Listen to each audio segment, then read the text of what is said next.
Hola, hola, hola, vous êtes bien sur Envergure, c'est Pierre, nouveau 5 Stars. On va parler aujourd'hui d'un prospect annoncé haut depuis un petit moment, enfin en tout cas pour cette QV, c'est Stephen Castle de Yukon. Pour ce faire, je suis avec Hugues, The Big Voice. Salut mon Hugues.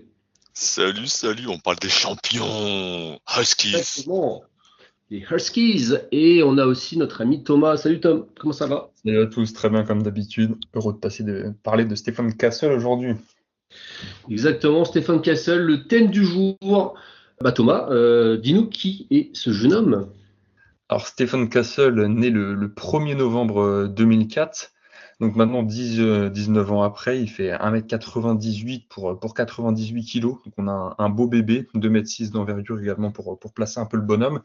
Donc comme tu l'as dit, on est sur un joueur renommé depuis assez longtemps, qui a fait son high school du côté de Newton en Géorgie. Donc un vrai prospect qui a notamment fait une grosse année senior pour terminer, était top 10 donc high school prospect en sortant donc de tous les gros rankings. Donc vraiment un joueur très coté. Il a fait partie de la team médaillée d'or du championnat des Amériques U18 il y a 1 an et demi maintenant, où Cam Whitmore était MVP, avec des joueurs comme Gigi Jackson, Mark Armstrong, Anthony Black, Kanan Karalai, etc. Une vraie belle équipe. Au niveau de sa famille, son père a joué en NCAA durant 3 saisons. Il a joué du côté de Wake Forest et UCF. Et il a joué à Wake Forest quand il y avait un certain Tim Duncan. Donc voilà, son père a côtoyé une bonne légende du basketball. Sinon, pour les petites anecdotes, son joueur préféré all-time, c'est Monsieur Kobe Bryant. Et actuellement, on est sur Jason Tatum. Et donc, voilà, cette année, il joue du côté de Yukon. Un truc intéressant pour faire la transition. Donc, quand il joue en high school, donc c'était un joueur vraiment dominant en balle en main. Et quand il est allé au U18 avec l'équipe des Amériques, il a dit avoir appris une chose, une vraie bonne chose lors de ce séjour, c'est qu'il devait apprendre à jouer dans un rôle, qu'il ne pouvait pas toujours être the guy, et qu'il devait voilà, pouvoir performer dans un rôle un peu plus restreint. Et du coup, c'est ce qu'il fait également cette année du côté du Yukon. Du coup, je passe naturellement la main à Hugues. Oh, elle est belle, hein. Bien joué. Oh, Apprenez une ça en vague école de journalisme, hein. incroyable. Eh ben écoute, j'essaie de faire aussi bien. Donc ouais, il joue à Yukon Huskies qui sont tout fraîchement champions sous la houlette de Tristan Newton. Il a peut-être fait son lycée Newton, mais maintenant il joue avec un Tristan Newton. Et puis il y avait Jordan Hawkins, il y avait Adama Sanogo, il y avait André Jackson, mon chouchou. Et c'est une équipe de Yukon qui est toujours très compétitive, qui vise le back-to-back, coaché par Dan Hurley, qui est un personnage. Yukon, c'est un programme qui envoie des joueurs en NBA avec plus ou moins de réussite ces dernières années. Alors c'est trop tôt pour parler de Jordan Hawkins, c'est un peu moins tôt pour verser quelques larmes pour l'ami James Bouknight qui s'est fait couper par les Hornets, qui galère pas trop mal. Dans cette équipe des Huskies, vous avez donc à côté de lui Newton, qui est un meneur de jeu hyper expérimenté, qui est bon sur les 3 niveaux et qui est un vrai bon général. Vous avez un excellent joueur de spacing avec Cam Spencer, qui est à 72% à 3 points. Non, c'est pas vrai, mais il a 45%, mais sur un énorme volume. Alex Caravan, qui est un daron, qui apparemment a 21 ans depuis 43 ans. Et puis le gigantesque Donovan Klingan, qui s'est blessé, mais qui a quand même réussi à prendre 150 tirs en à peine 8 matchs, le cochon, qui est un géant. Et donc voilà, il est cinquième option offensive de ce roster. Alors après, il a été blessé. Stephen Castle à la main. Il n'a joué que 18 matchs sur les 25 possibles, et puis il a mis du temps à se lancer en début d'année, et puis il a mis du temps à se relancer après blessure.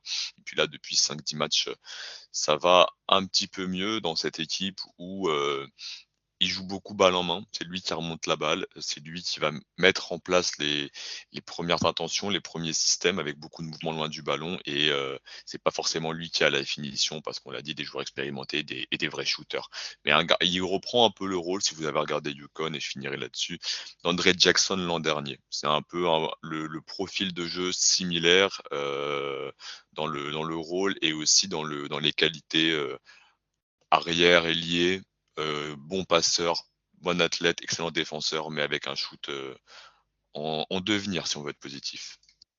Question un peu rhétorique et habituelle maintenant, vous êtes rodés, messieurs. C'est quoi son ticket d'entrée pour la NBA, ce jeune homme? Parce que justement, autant vous nous avez bien précisé qu'il brillait de mille feux en étant un petit peu le go-to guy avant. Là, il est dans une grosse équipe NCAA avec un rôle un peu moindre. Comment il arrive à se mettre en évidence? Alors, comment il arrive à se mettre en évidence, premièrement, donc, comme tu l'as dit, il a un peu changé de rôle par sa défense. C'est un joueur qui arrive dans une équipe parfaitement rodée, avec un système de jeu léché, il n'y a pas de souci. L'attaque de Huskies est vraiment très très propre, ça joue bien. Et lui, il est arrivé dans ce moule et il montre toutes ses qualités défensives.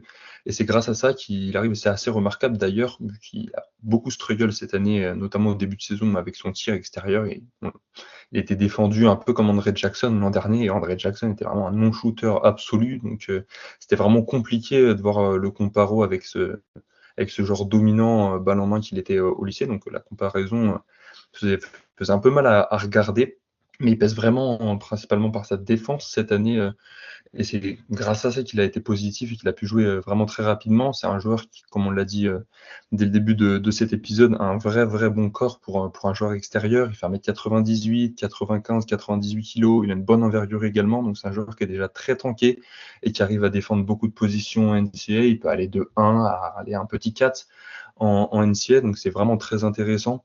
C'est un joueur qui est mobile, qui est fort, qui bouge bien et qui est vraiment très intéressant de ce côté du terrain. On-ball, off-ball, il arrive vraiment bien à gérer les situations. Il se montre déjà très positif pour un freshman. C'est un des tout meilleurs profils défensifs de cette UV. Il l'a montré très tôt directement. Il le montrait déjà en high school, un petit peu moins forcément vu il avait beaucoup de responsabilités offensives, mais on voyait déjà qu'il était vraiment capable de défendre et de faire les efforts.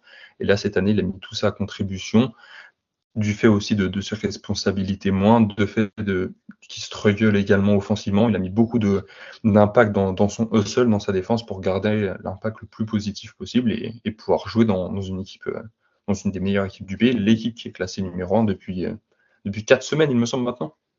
Je pense que pour revenir sur la défense, si vous cherchez le meilleur joueur du championnat universitaire pour sortir des écrans en restant connecté au porteur de balle ou en tout cas au mec qui va recevoir le ballon, c'est lui. C'est fou à quel point il arrive à rester collé, et, il glisse dans les écrans, il se force un passage, il a des mains très longues, il attaque particulièrement bien le dribble, il anticipe les changements de direction. C'est vraiment impressionnant de vitesse de pied, de vitesse d'exécution et de capacité à prendre du contact. Ça, on peut tout de suite le projeter au niveau supérieur sur les points of attack, comme Thomas l'a dit. Messieurs, il me semble que vous avez été assez complet sur le côté défensif. Offensivement, ça donne quoi, Hugues? C'est un joueur, donc dans les stats, hein, 10 points, 4 rebonds, 3 passes, donc un joueur qui fait un peu tout et il a ce rôle-là offensivement. Comme je t'ai dit, il initie du jeu. Alors son point fort peut-être numéro 1 dans l'attaque, pour la NBA, ça va être la passe. C'est un garçon, qui est capable de passer soit à l'arrêt, soit en mouvement. C'est un garçon qui est capable de passer avec les 2 mains, qui est capable de passer avec les 3 niveaux de passe directe, passe lobée, passe au sol, manipulation visuelle aussi. Il perd pas beaucoup de ballons. Le ratio assist turnover, il faut que je vérifie là très rapidement, mais je crois qu'il est à plus de 2. Ouais, il est à 2, donc c'est quelque chose de propre.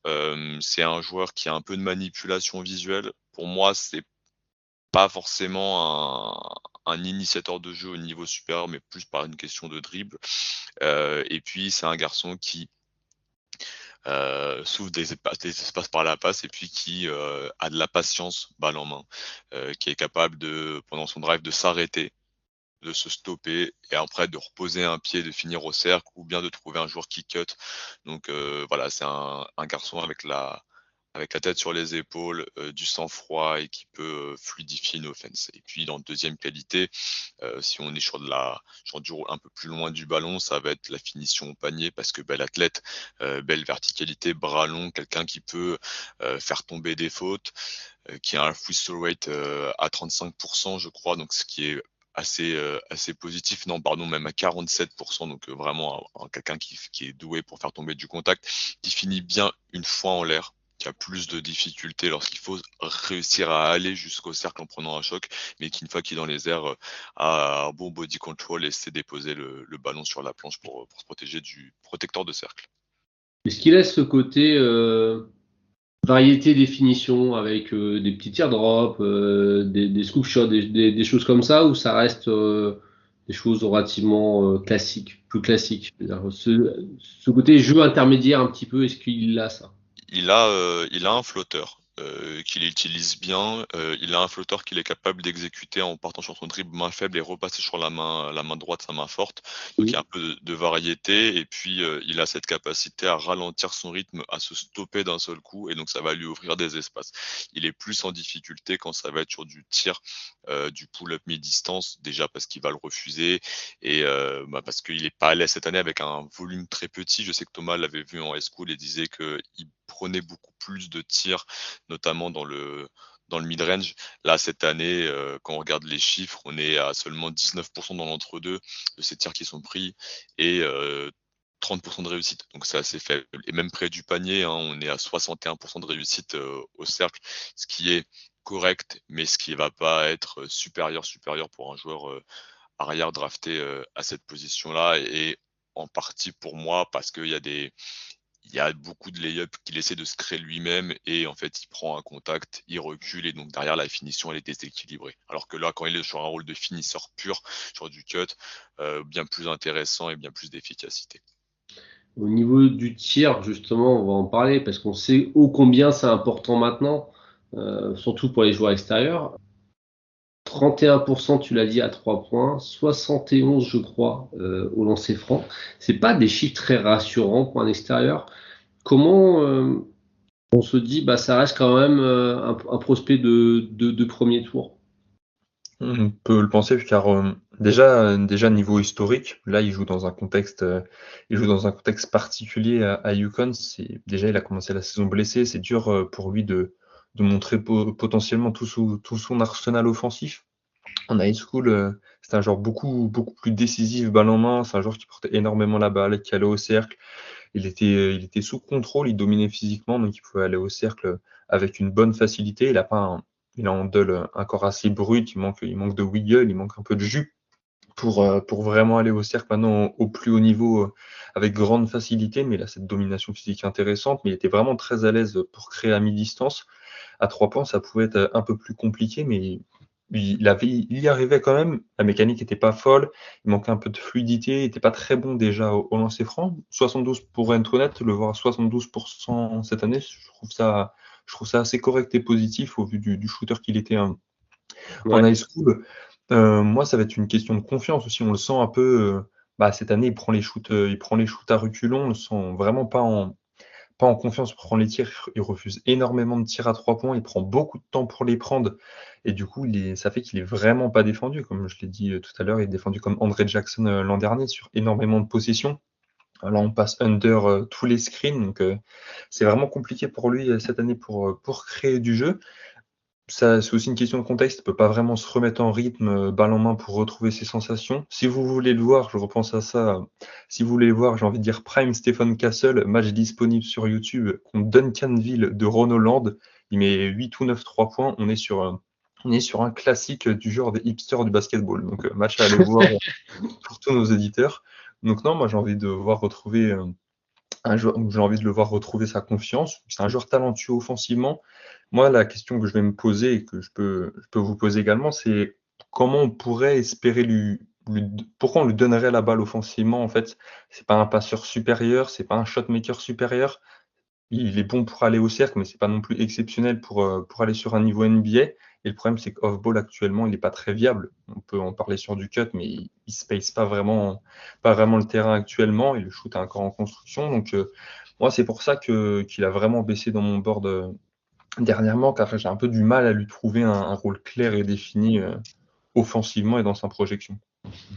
Alors, Thomas, très bonne question. Et en plus, et pas merci, parce que c'était exactement une des questions que j'avais. Donc, il te connaît par cœur. Il anticipe. Voilà, Donc, mais c'est un peu le problème que moi j'ai avec ce garçon, c'est que je ne sais pas comment il peut être utilisé en attaque dans les premières années sans progrès évident.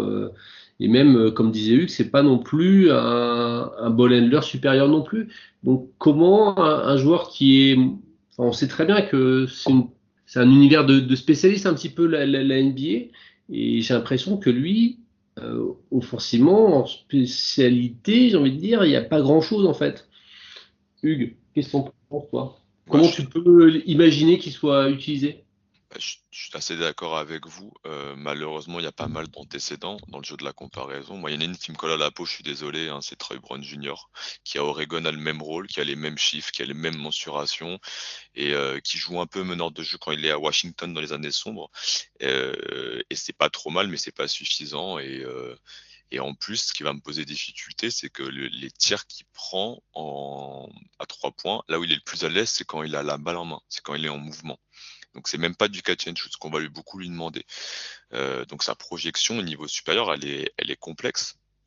Ça doit être un joueur qui doit briller par ses qualités défensives premièrement en défendant les postes 1, 2, 3, qui doit être une teigne et qui doit absolument mettre des tirs dans les corners. Ça va être un bon connecteur, ça va être un bon joueur de transition, ça va être un joueur intéressant pour du close-out, mais je sais pas si ça suffit pour être un lottery pick. Or, beaucoup de gens le voient lottery pick et n'était même annoncé top 10 dans beaucoup de boards et dans beaucoup de mocks. Je sais pas ce qu'il en est dans les front office NBA. En attendant, la hype, elle descend pas tant que ça à ce que je peux voir et à ce que je peux lire à gauche à droite, alors que je vois personne qui est safe avec ce joueur, mais tout le monde veut le garder haut. Donc je sais pas si des gens savent d'autres choses que nous, enfin des choses que nous on voit pas, mais bon partout, bon nulle part. Donc pour moi, sa défense, contrairement peut-être à Ryan Dunn, dont on a parlé dans un autre épisode, ne justifie pas, n'est pas un argument seul pour pouvoir acheter quelque chose de viable et de safe au niveau supérieur. C'est quoi un peu le type de scénario qu'on peut imaginer pour lui? Parce que lui, on peut très bien imaginer. Enfin, moi, j'ai pas envie d'être négatif spécifiquement, hein, mais ce genre de profil, comme tu as dit, bon partout, élite nulle part, généralement, ça fait quand même pas beaucoup de vieux os à NBA, j'ai l'impression. Ouais, c'est sûr qu'avoir une spécialité, c'est très important dans la NBA de nos jours, surtout quand tu es en extérieur et que tu shootes pas très bien. C'est compliqué pour jouer à côté d'autres stars. Quand tu pas une star, le but, c'est vraiment d'être complémentaire aux autres. Donc, c'est pas forcément son cas, mais il faut dire qu'aussi qu'il il retrouve un peu plus de confiance au shoot dernièrement. Il commence à les prendre un peu plus. Il augmente le volume, la réussite suit un peu.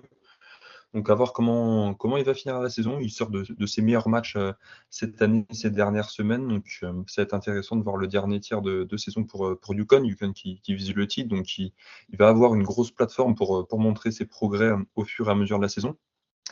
Le but, ça va être de le faire travailler beaucoup le shoot pour qu'il soit le plus fiable possible. Mais il garde un profil vraiment intéressant. Comme on l'a dit, défensivement, c'est un des top prospects de cette QV.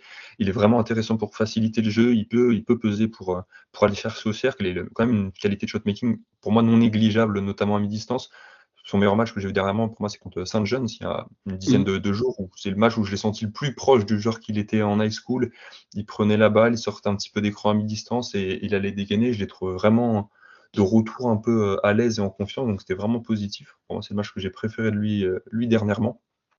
Mais ouais, comme tu l'as dit, pas simple à caser actuellement du fait de son jeu limite un peu trop all-around sans qualité évidente.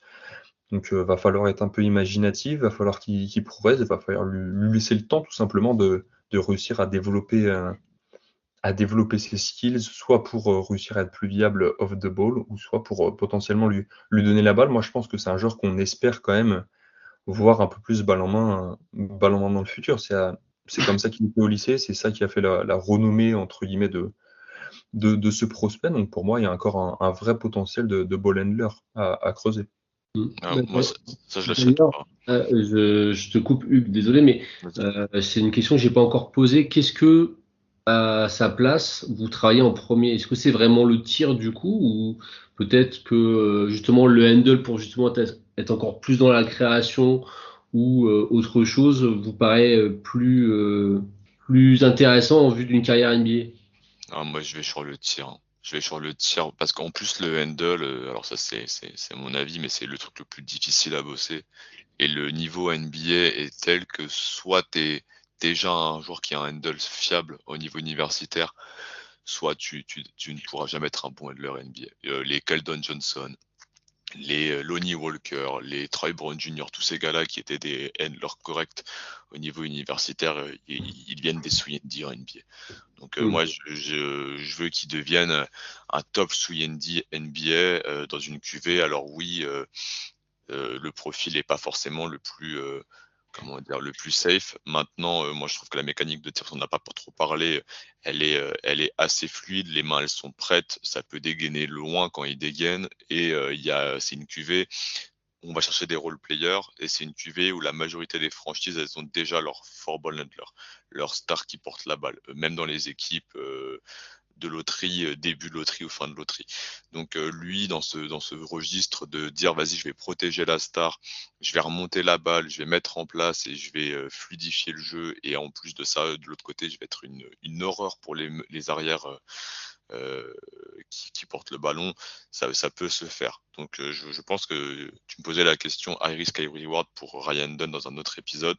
Je pense que lui, high risk, high reward, et que c'est peut-être pas le joueur le plus flashy, c'est peut-être pas un joueur qui sera All-Star, mais ça peut être un joueur vraiment valuable. Et je suis assez sûr qu'il peut avoir plein de contrats, comme tous les joueurs que j'ai cités. Donc c'est pas sexy, je suis désolé, mais fait une carrière à la Keldon Johnson, à la Lonnie Walker, à la Troy Brown Jr. qui sont là toujours 5-6 ans après, ce sera déjà très bien, et c'est des mecs qui ont 10 minutes et parfois des minutes en playoff. Thomas, Hugues nous a sorti quelques noms. Est-ce que toi, il y a quelques noms de joueurs NBA qui pop quand tu le vois jouer? Non, pas spécialement. Moi, de temps en temps, il me fait penser à un Dylan Harper, mais du coup, c'est un joueur high school, donc les gens vont pas forcément avoir la ref, mais non, j'ai pas de joueurs comme ça qui me sortent directement en tête quand je le vois jouer.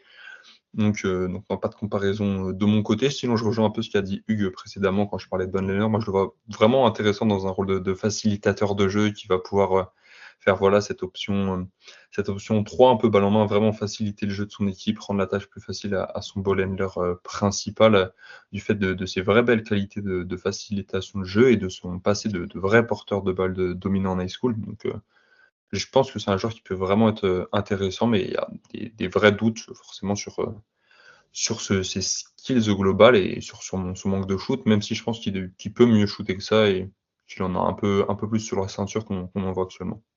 Un sujet qu'on n'a pas encore abordé, c'est le côté émotionnel du garçon, son attitude, comment il est sur le terrain avec UConn.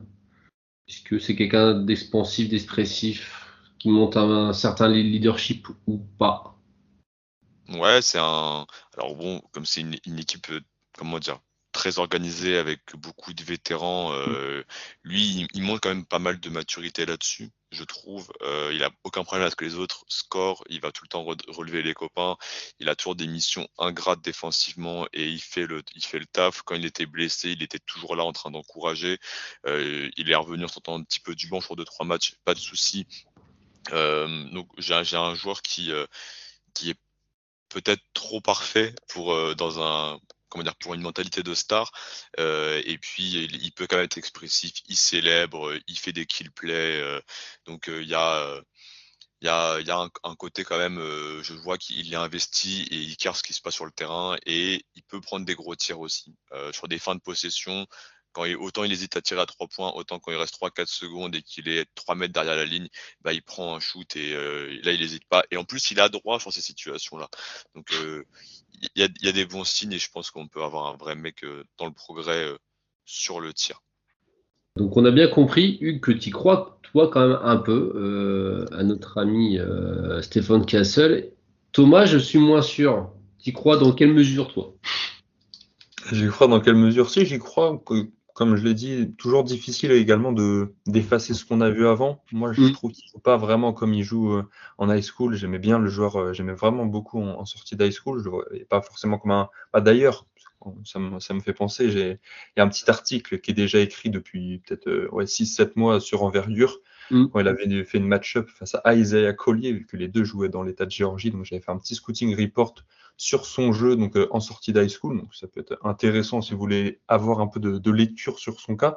Donc moi j'aimais vraiment le prospect, voilà, dans ce rôle de facilitateur de jeu, grand, qui peut défendre plusieurs positions pardon, qui s'est passé, c'est un peu dribblé, qui s'est un peu tiré. Je voyais un peu plus de niveau au tir, mais c'est en train de revenir, donc c'est encourageant. J'ai envie de voir comment il va continuer et finir cette saison.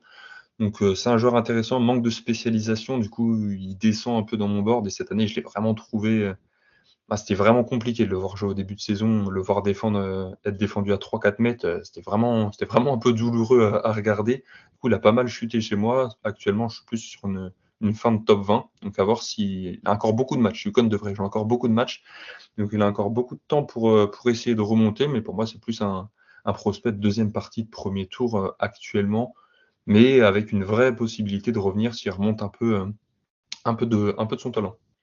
Bah, tu vois, tu me fais une transi parce que je levais la main dans la discussion pour dire comment elle suit dans nos boards.